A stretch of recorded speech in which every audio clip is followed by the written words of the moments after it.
Hello dear students, कैसे हैं आप सब। आशा है कि आप सब सही होंगे। चलिए, आज हम एक रिवीजन लेक्चर स्टार्ट कर रहे हैं, रिवीजन लेक्चर 1, जिसके अंदर मैं आपको consumer protection chapter complete chapter डाल दूंगा इसके अंदर। और आप देख सकते हैं यहाँ पे मैंने अच्छे तरीके से नोट्स रख दिए हैं और हम इन नोट्स से पढ़ने वाले हैं। आप वीडियो को पॉज करके साथ साथ में नोट्स लिख भी सकते हैं। तो चलिए शुरू करते हैं अपना first revision lecture, class 12th business study.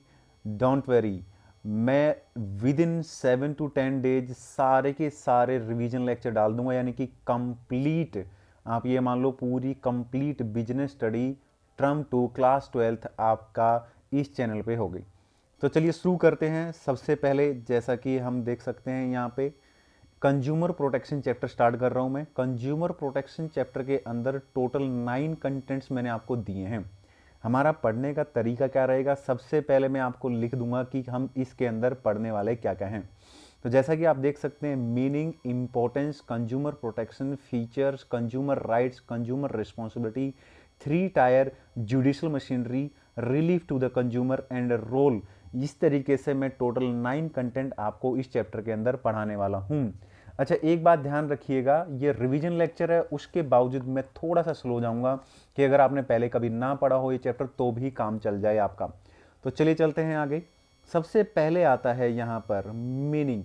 तो चलिए मीनिंग के अंदर आते हैं कि भाई मीनिंग के अंदर ये क्या कहता है। तो चलो मीनिंग के अंदर देख लेते हैं।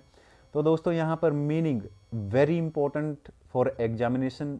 मैंने हर एक पॉइंट का ऊपर लिख भी दिया है कि कौन सा पॉइंट इंपॉर्टेंट है, पेपर में आ सकता है। तो कंज्यूमर प्रोटेक्शन का मीनिंग पेपर में पूछा जा सकता है। कंज्यूमर प्रोटेक्शन का मतलब क्या है? कंज्यूमर प्रोटेक्शन का मतलब सिंपली इतना है कि मान लेते हैं मैं एक दुकान के ऊपर, यहाँ पे मैं खड़ा हुआ हूँ और यहाँ एक दुकान है दोस्तों, और मैं इस दुकान के ऊपर जाता हूँ कुछ सामान खरीदने के लिए। मैं जब दुकान पे सामान खरीदने के लिए जाता हूँ तो जो सेलर होता है, जो दुकानदार होता है, और दुकानदार जो सामान बेचता है, जिस प्रोड्यूसर का, जिसने वो प्रोडक्ट बनाया होगा, उसका जो सामान बेचता है, तो यानी कि प्रोड्यूसर और सेलर दोनों ही मेरे साथ अनफेयर प्रैक्टिस ना करें। अनफेयर प्रैक्टिस मतलब कि भाई कम तोल के दे दिया, या फिर एक्सपायर डेट का सामान दे दिया, या फिर प्रोडक्ट खराब दे दिया, क्वालिटी अच्छी नहीं है प्रोडक्ट की, इस तरीके से मेरे साथ कोई धोखाधड़ी ना करें। तो क्या हो भाई ऐसा कि वो मेरे साथ धोखाधड़ी ना करें, मेरे को प्रोटेक्शन कैसे मिले, उसी को मद्देनजर रखते हुए कंज्यूमर प्रोटेक्शन बनाया गया, कंज्यूमर प्रोटेक्शन एक्ट बनाया गया, और वहीं से निकला कंज्यूमर प्रोटेक्शन होता क्या बेसिकली, राइट। तो चलिए चलते हैं हम लोग। तो यहां पर आप पढ़ते हैं, तो it refers to steps taken to protect the consumer. यहां पे क्या होता है कि कंज्यूमर को प्रोटेक्ट करना है। अगेंस्ट किससे प्रोटेक्ट करना है भाई? जिसने प्रोडक्ट को बनाया और जो प्रोडक्ट को बेच रहा है उसकी अनफेयर प्रैक्टिस से। आई होप क्लियर होगा। Very important question for exam. Okay sir, ठीक है। अब चलते हैं हम लोग आगे दोस्तों, आगे चलेंगे और यहां पर आप देख सकते हैं कि कंटेंट नंबर 2, जिसका नाम है importance. Very important for exam, very very extreme important. ठीक है, extreme extreme important. Okay sir, ठीक है। अब हम चलते हैं पॉइंट नंबर 2 की तरफ। ओके सर, पॉइंट नंबर 2 करते हैं। तो नाम है इंपॉर्टेंस। इंपॉर्टेंस को दो तरीके से करेंगे हम लोग, कि जो कंज्यूमर प्रोटेक्शन एक्ट बनाया गया उसका हमारे नजरिए से क्या इंपॉर्टेंस है। यानी कि अगर मैं बात करूं, एक प्रोडक्ट मैं खरीदता हूं तो मैं कंज्यूमर होगा, तो मेरे नजरिए से वो किस तरीके से इंपॉर्टेंट है, और फिर बिजनेस के किस नजरिए से किस तरीके से इंपॉर्टेंट है। ठीक है, तो सबसे पहले यहां देखते हैं कि हमारे नजरिए से वो किस तरीके से इंपॉर्टेंट है। वेरी इंपॉर्टेंट, 5 बार एग्जाम में आ चुका है, आता रहता है, 5 बार तो सिर्फ लिखा गया है। तो यहां पर सबसे पहला पॉइंट है कि कंज्यूमर इग्नोरेंस। नॉर्मली क्या देखा गया है कि कंज्यूमर को पता ही नहीं होता है अपने राइट्स के बारे में, उन्हें पता ही नहीं कि भाई हमारे अधिकार क्या हैं। ठीक है, इसका रीजन क्या है? क्योंकि यहां पर कंज्यूमर को इग्नोर कर दिया जाता है, कंज्यूमर इग्नोर कर देता है बहुत सारी चीजें। वो अपनी वॉइस नहीं उठाता, अपनी आवाज नहीं उठाता है कुछ गलत हो रहा हो तो, कि भैया क्या कर रहे हो, आपने तो कम तोल के दे दिया, अरे भैया तुम तो ये, तो ऐसे अक्सर आप लोगों के साथ भी होता होगा, दुकानदार बोलते होंगे एक्सपायर डेट की चीज़ दे देते होंगे, फिर आप देखते हो एक्सपायर डेट हो रखी है, अरे भैया चल जाता है, एक्सपायर डेट तो ऐसे ही दे रखी होती है, कई बार लोग ऐसे भी बोल देते हैं। तो इस तरीके से आप अगर इन चीज़ों को इग्नोर करते हैं तो it is the one of the reason consumer ignorance. चलिए इसको पढ़ते हैं। Generally the consumer are not aware of their rights, ठीक है, it is only because of this ignorance that they cannot raise their voice against their exploitation, बेटा, ठीक है, okay, therefore it has become necessary in public interest that they should be educated about their rights so that they become activated। इसका मतलब क्या कहना चाहता है ये कहना चाहता है कि जो कंज्यूमर होते हैं उन्हें उनके राइट्स के बारे में पता होना चाहिए। ओके, अब चलते हैं आगे, पॉइंट नंबर 2 देखेंगे यहाँ पर, अनऑर्गेनाइज्ड कंज्यूमर। आपने कई बार देखा होगा, जैसे आप किसी रेस्टोरेंट में खाना खाने गए या किसी होटल में खाना खाने गए, तो आपने खाना खाया एक ढाबे पे, और वहाँ पर खाना खाने के बाद आपको कुछ अच्छा नहीं लगा खाने में या कुछ भी, और आप वहाँ पर अपनी वॉइस उठाते हैं कि भैया इसमें नमक ज़्यादा है, इसमें चीनी ज़्यादा है, यहाँ पे मिर्च ज़्यादा है, कुछ भी मतलब, ठीक है। तो वहाँ पर या आपको सर्विसेज अच्छी नहीं लगती है, तो आप देखेंगे कि लोग आपको इस तरीके से देखते हैं कि जैसे हमने कुछ उल्टा किया है, ठीक है ना, जबकि उन्हें हमारा साथ देना चाहिए। वो भी कंज्यूमर है, वहाँ पे खाना खाने आए हैं, उनकी भी हेल्थ खराब हो सकती है। तो इसका मतलब जो कंज्यूमर है वो क्या है, अनऑर्गेनाइज्ड है। एक सिंगल कंज्यूमर कुछ नहीं बिगाड़ सकता जब तक हम एक साथ नहीं खड़े होंगे, राइट? यस सर, पढ़ते हैं इसको। A single consumer raising his voice against the exploitation is not as effective as voice of an organized consumer body can be. Okay? यानी कि अगर हम अकेला व्यक्ति आवाज उठाए उससे कुछ नहीं होता, अगर सब लोग हम मिलकर आवाज उठाए तो उससे कुछ न कुछ तो होगा ही। ओके सर, अब चलते हैं आगे। अब इसके बाद चलेंगे पॉइंट नंबर 3 के ऊपर दोस्तों। तो पॉइंट नंबर 3 पढ़ते हैं। पॉइंट नंबर 3 में कहता है ये wide spread exploitation of the consumer. इसका मतलब है कि भाई हमारे साथ किस तरीके की धोखाधड़ी, अनफेयर ट्रेड प्रैक्टिसेस हो सकती हैं, ठीक है। हो सकता है कि जहां पर मैं सामान खरीदने गया हूं उसने घटिया क्वालिटी की सर्विसेज दी हो, घटिया क्वालिटी का गुड्स बेचा हो, जो एडवर्टीजमेंट टीवी पे दिखाई जा रही है वो एडवर्टीजमेंट मिसलीड कर रही हो हमें, ऐसी एडवर्टीजमेंट ना हो अच्छी जितनी वो दिखा रहे हैं बड़ा चढ़ा के, या जब मैंने सामान खरीदा उससे तो उसने सही से नाप तोल के सामान ना दिया हो। तो ये लिखना है आपको पॉइंट नंबर 3 के अंदर। तीनों पॉइंट मैंने दे दिए हैं। Inferior quality of the goods and services, misleading advertisement and less wearing. अब चलते हैं कि बिजनेस के पॉइंट ऑफ व्यू से क्यों इंपॉर्टेंट है। देखो, बिजनेस के पॉइंट ऑफ व्यू से भी पेपर में आ सकता है, लेकिन कंज्यूमर के पॉइंट ऑफ व्यू से ज्यादा आता है पेपर में हमेशा, मतलब आपका फर्स्ट प्रायोरिटी उसको है, वहां पर बहुत ज्यादा पेपर में आया हुआ। ये लेस इंपॉर्टेंट है, उतना इंपॉर्टेंट नहीं जितना पहले वाला था, ठीक है। अब हम देखेंगे दोस्तों कि बिजनेस के पॉइंट ऑफ व्यू से कैसे इंपॉर्टेंट है long term interest of business. अगर कोई भी बिजनेस है, देखो भाई, कोई भी बिजनेस ही चाहेगा कि मैं लॉन्ग टर्म तक सर्वाइव करूं, ज्यादा दिन तक काम करूं, राइट? एवरी बिजनेस, ठीक है, ओके। और ये कब पॉसिबल है? ये तभी पॉसिबल है जब कंज्यूमर सेटिस्फाई होंगे। कंज्यूमर सेटिस्फाई नहीं होंगे तो लॉन्ग टर्म तक सर्वाइव करना पॉसिबल ही नहीं है। ये बात है, इसको अंदर लिखनी है आपको। Every business wants to enjoy long existence. This is possible only when business firm provide absolute satisfaction to the consumer. Next आता है social responsibility. What is the meaning of social responsibility?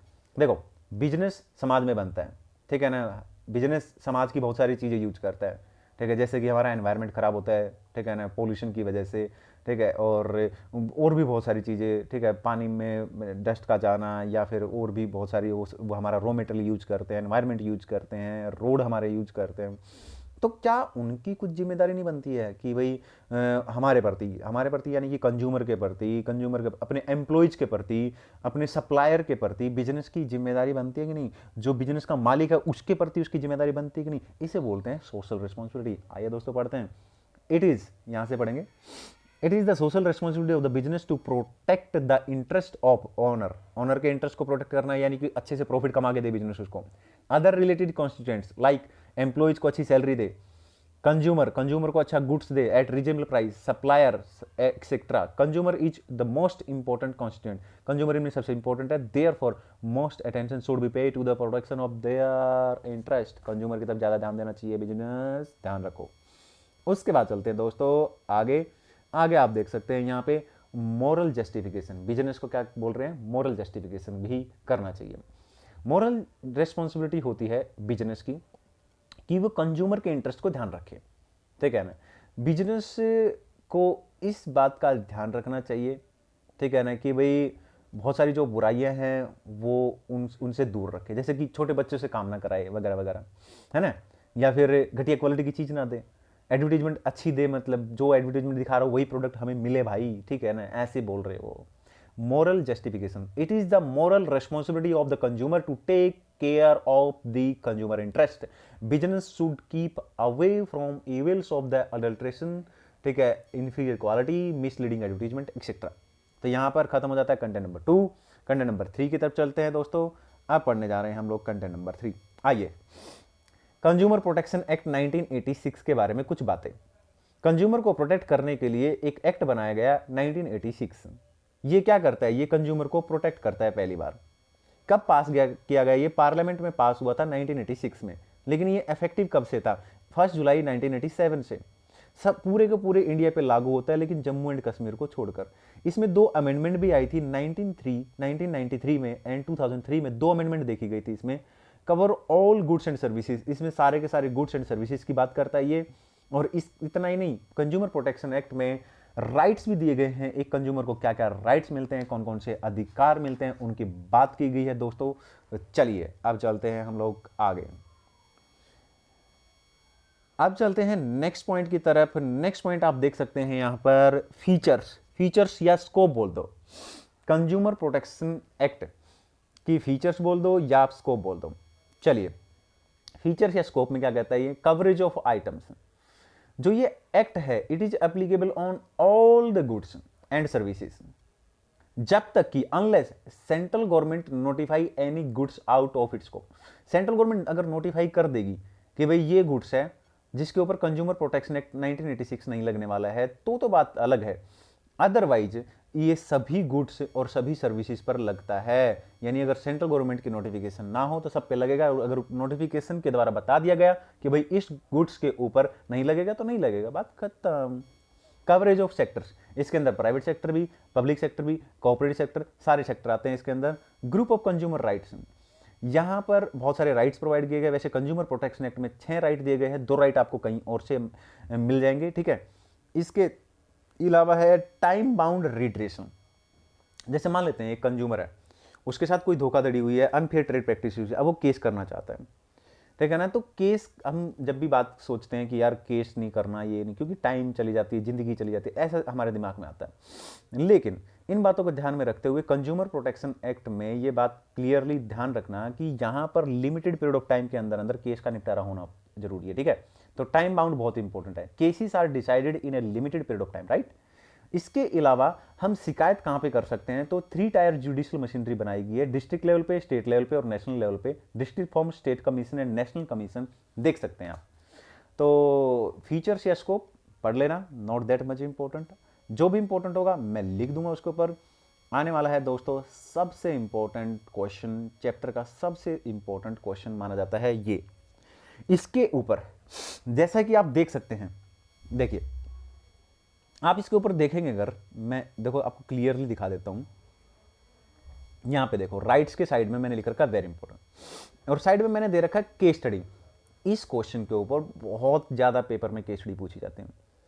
इतना ही नहीं, जितने भी राइट्स मैंने यहां पे दे रखे हैं, ठीक है, उन राइट्स के साइड में भी मैंने लिख रखा है कि कौन सा राइट इंपॉर्टेंट है केस स्टडी के लिए, ठीक है ना। तो आप देख सकते हैं कितने अच्छे से नोट्स बने हैं। अगर आपको पसंद आ रहे हैं, लाइक एक जरूर से जरूर एक लाइक हो जाना चाहिए, सब्सक्राइब कर लेना चाहिए, बगैर सब्सक्राइब के चैनल को जाना ही नहीं है, ठीक है। और अपने टीचर को अप्रिशिएट करो कमेंट में कमेंट डाल के।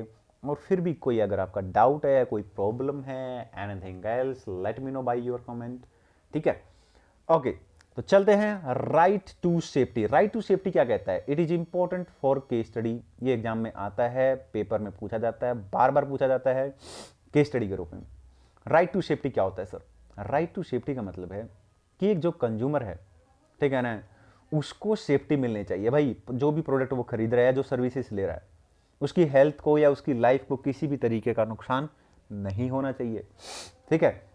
ओके, जैसे कि मान लेते हैं मैं कोई खाने की चीज़ लेता हूँ, तो भाई मेरे को एक्सपायर डेट की चीज़ नहीं मिलनी चाहिए, हाँ। ओके, तो राइट टू बी इन्फॉर्म्ड, दूसरा आता है राइट टू बी इन्फॉर्म्ड। एक कंज्यूमर को ये राइट बनता है कि उसे प्रोडक्ट के बारे में खरीदने से पहले इंफॉर्मेशन दी जाए, है ना, कि भाई प्रोडक्ट क्या है क्या नहीं है, आप कई बार दुकानदार के पास जाते होगे, चीज़ खरीदते होगे, वो कई बार कमेंट करते हैं उल्टे सीधे, क्या भाई पहली बार खरीद रहा क्या है, हाँ ऐसे बोलते हैं नहीं बोलते हैं, बिल्कुल बोलते हैं सब। उसके बाद right to choose, right to choose important है एग्जाम के लिए, केस स्टडी मैंने साइड में लिख रखा है तो इंपॉर्टेंट फॉर केस स्टडी।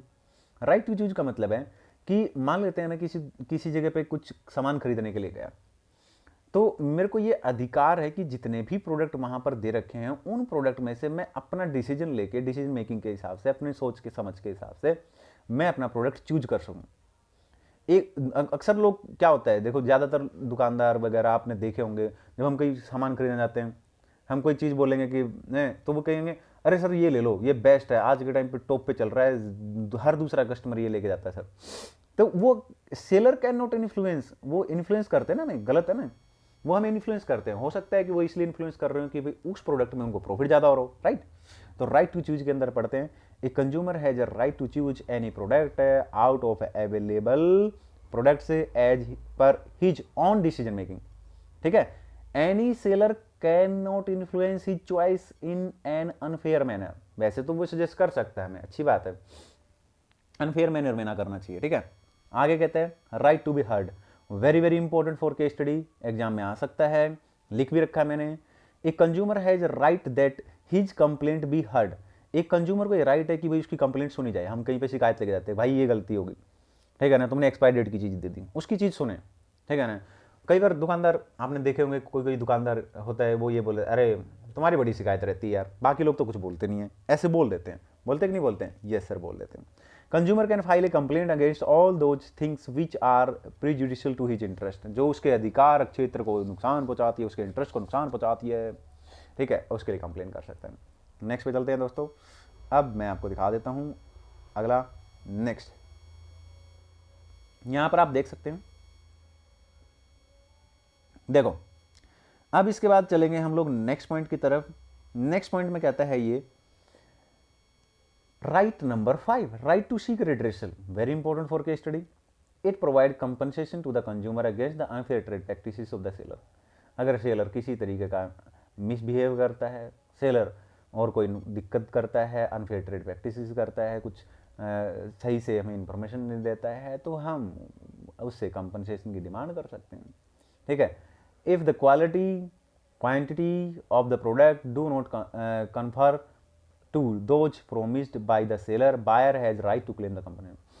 कई बार बोलते हैं ना, अरे भाई साहब लेके जाओ, जैसे मान लेते हैं मेरे को एक जैकेट खरीदनी है, ठीक है ना, जैकेट मतलब कोई भी सर्दियों के लिए है ना, ऊनी टाइप की, हम पूछते हैं ना उससे, भाई इसमें रुएं तो नहीं हो जाएंगे, वो कहता है अरे भाई साहब आज तक तो किसी ने शिकायत नहीं की, ऐसा डायलॉग होता है उनका, भाई आज तक तो किसी ने शिकायत नहीं की, है ना, भाई आज तक शिकायत नहीं की मतलब हमें क्या पता की है कि नहीं की है ना।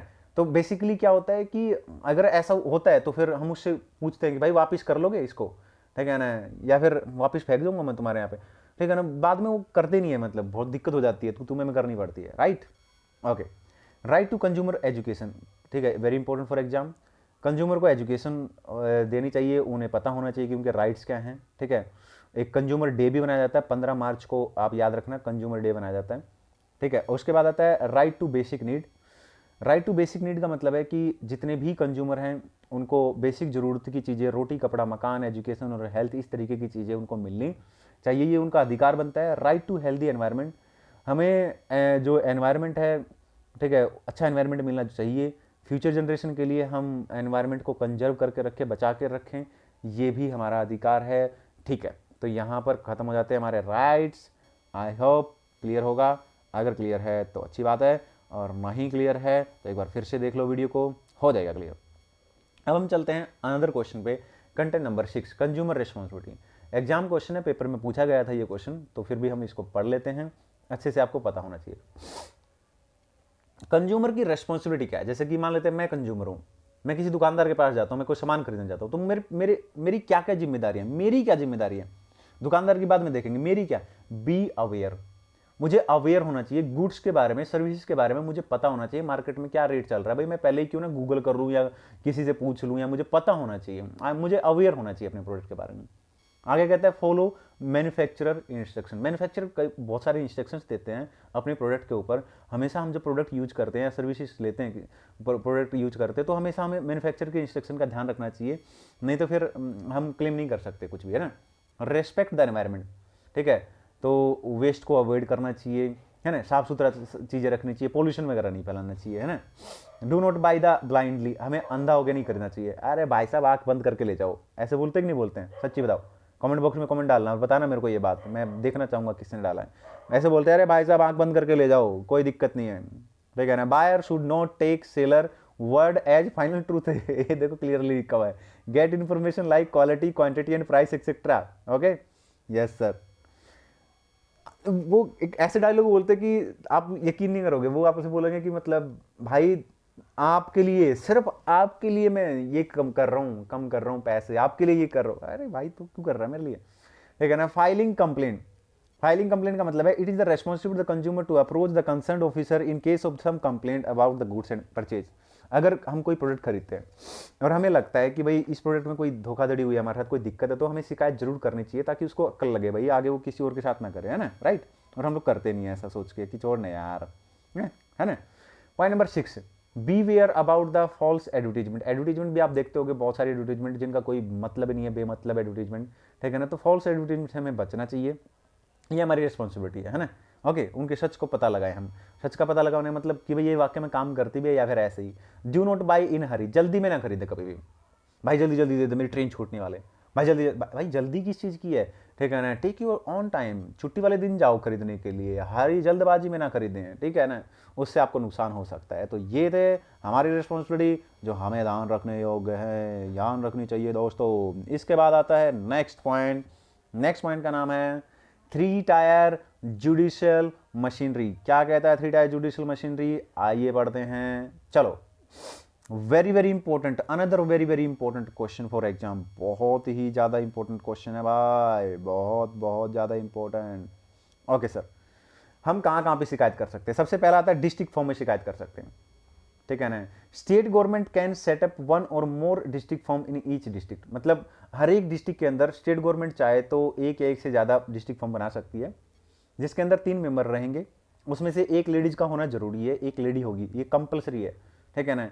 यहाँ पर अगर आपको शिकायत करनी है तो आपका डिस्प्यूट का अमाउंट जो है, मतलब क्लेम करने का जो अमाउंट है या फिर आप जो डिस्प्यूट है वो अप टू 20 लाख है, तो फिर आप यहाँ पे शिकायत कर सकते हैं। सवाल ये उठता है कि कौन कंप्लेन कर सकता है, आप खुद भी कर सकते हैं, बहुत सारे कंज्यूमर को प्रोटेक्ट करने के लिए एसोसिएशन होते हैं वो भी कर सकते हैं, ठीक है। और सवाल ये उठता है कि सर अगर हम लोग अपील करते हैं और उस अपील से हम लोग सेटिस्फाई नहीं है तो क्या करें। तो भाई आप स्टेट कमीशन नेक्स्ट लेवल पे बढ़ जाएं विद इन 30 डेज, ठीक है ना। आप आगे फाइल कर सकते हैं, ठीक है, अपने आगे अपील फाइल कर सकते हैं, राइट। तो चलिए पढ़ते हैं। तो सबसे पहले जैसा कि मैंने बताया, state government can set up 1 or more district forum in each district.